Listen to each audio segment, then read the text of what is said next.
বিজেপির পরিবর্তন যাত্রা বিষ্ণুপুর, সেখানে পরিবর্তন যাত্রা শহর পরিক্রমা করল জয়পুর, কোটলপুর, ইন্দাস, পাত্রসাহেব, সোনামুখী ব্লক।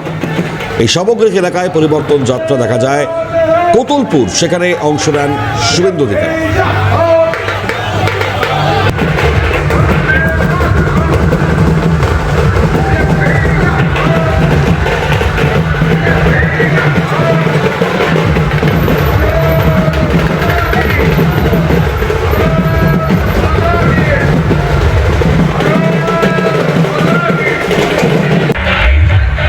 অত্যন্ত গুরুত্বপূর্ণ এই পরিবর্তন যাত্রা শহর পরিক্রমা করে এবং এর আগেও বড় এক ছবি সামনে এসেছিল, সেটা প্রধানমন্ত্রীর যে কাট আউট পরিবর্তন যাত্রায় লাগানো ছিল সেটাকে সম্পূর্ণ ছিঁড়ে ফেলা হয় এবং সেই জায়গায় অভিযোগ সামনে এসেছিল, আর সেই ছেঁড়া ফ্লেক্স নিয়েই পরিবর্তন যাত্রা সম্পন্ন করা হয় বিজেপির তরফ থেকে।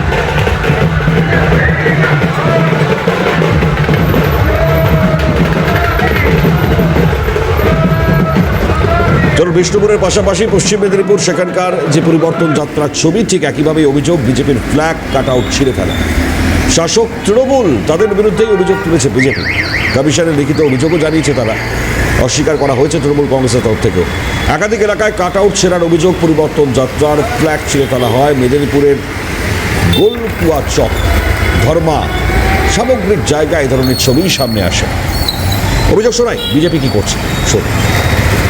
তৃণমূল ভয় পেয়েছে, এত সাধারণ মানুষ পরিবর্তন যাত্রাকে স্বাগত করতে বাইরে বেরিয়ে এসছেন। তৃণমূল ভয় পেয়ে আমাদের যে হোর্ডিং, ব্যানার, পোস্টার লাগানো হয়েছে সেগুলোকে ছিঁড়ে ফেলছে। ভয় পেয়েছে তৃণমূল। গোলকুয়ার চকে আমার ওখানে একটা ছবি লাগিয়ে হোর্ডিং ছিল, সেটাকে ছিঁড়ে টুকরো টুকরো করে দেওয়া হয়েছে। 18 নম্বর ওয়ার্ডে, 24 নম্বর ওয়ার্ডে, 10 নম্বরে, 9 নম্বরে ধর্মাতে করা হয়েছে। এটা হচ্ছে ভয়ের বাতাবরণ থেকে তৃণমূল কংগ্রেস এগুলো করছে। বিজেপির তোলাই অভিযোগকে অস্বীকার তৃণমূল কংগ্রেসের। কি বলা হচ্ছে তৃণমূলের তরফে শুনে। জানলে উঠোন বাঁকা,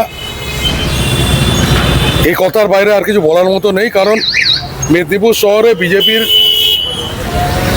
ফ্ল্যাগ বা হোর্ডিং বা ফেস্টুন ছিঁড়ে দেওয়া কারণ এত সময় আছে বলে মেদিনীপুর শহরে মনে হয় বলে মনে হয় না। বাংলায় গণতন্ত্র নেই, এখানে গণতন্ত্র এবং সংবিধানকে হত্যা করা হয়েছে। সংবিধানকে অপমান করেছেন মমতা বন্দ্যোপাধ্যায়। বাংলার মানুষ বিজেপিকে আনতে মন তৈরি করে ফেলেছেন। কলকাতায় এসে এমনটাই মন্তব্য করলেন হরিয়ানার মুখ্যমন্ত্রী নবাব সিং সাইনি। मैं तो बंगाल के बारे में जो चर्चाएं हैं, यहाँ लोकतंत्र नाम की चीज तो रही नहीं है। किस प्रकार से लोकतंत्र को कुचल करके, संविधान को कुचल करके, संवैधानिक पीठ का जिस प्रकार से ममता बनर्जी अपमानित कर रही हैं, दुर्भाग्यपूर्ण है। बंगाल ने ये मन बनाया है कि आने वाले समय में नरेंद्र मोदी जी के नेतृत्व में बंगाल में सरकार बनेगी। হরিয়ানার মুখ্যমন্ত্রীর এই বক্তব্যের পাল্টা তৃণমূল নেতা বৈষ্ণব চট্টোপাধ্যায়ের প্রতিক্রিয়া।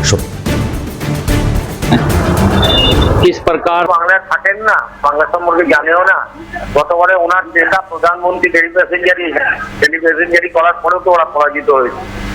2 লক্ষ আধা সামরিক বাহিনী 8 দফায় ভোট হয়েছে, তাতেও তো কিছু লাভ হয়নি।